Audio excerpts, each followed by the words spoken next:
महाबळेश्वर वगैरे मस्त फिरून झालं आणि आम्ही आमच्या गावाला गेलो. तर तिकडे दुसऱ्या दिवशीचा हा व्हिडिओ आहे, कारण ज्या दिवशी पोचलो त्या दिवशी लाईट वगैरे नव्हती, अंधार खूप झालेला पोचायलाच.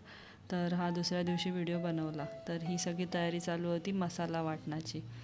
तर पाट्यावर मसाला वाटायचा होता, कारण ऑब्व्हियसली लाईट नव्हती तिकडे पावसामुळे. आणि मग नंतर आंबे वगैरे खाल्ले.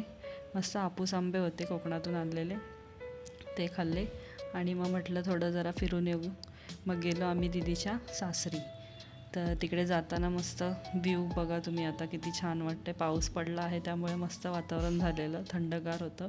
ऑब्व्हियसली महाबळेश्वर म्हटल्यावर थंड हवेचंच ठिकाण. आणि मग जाताना 2 पॅकेट मॅगी पण घेतली, कारण संध्याकाळी आमचा प्लॅन झालेला मॅगी बनवायचा. तर मस्त असं जात होतो व्ह्यू एन्जॉय करत. आणि मग पोचलो आम्ही दीदीच्या घरी. तर हे तिचं घर आहे. तर तिकडचा पण व्ह्यू बघून द्या किती मस्त आहे. मी तिकडे 1-2 व्हिडिओ काढल्या, अशा मस्त व्ह्यू वाटत होता म्हणून.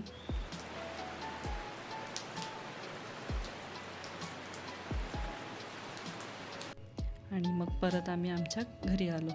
तर इकडे तुम्हाला एक दाखवायचं, ही बघा आमच्या गावची तुळस किती मस्त भरलेली आणि काळी घनदाट एकदम आहे. तर तुमच्याकडे पण असते का अशी तुळस? तर कमेंटमध्येच नक्की सांगा. आणि मग नंतर दुसऱ्या दिवशी हे आम्ही बोरं करत होतं. तर तुमच्याकडे करतात का अशी बोरं? तर ते पण सांगा आम्हाला कमेंटमध्ये. आणि पप्पा संध्याकाळी कधी खेकडे आणायला गेले ते समजलंच नाही.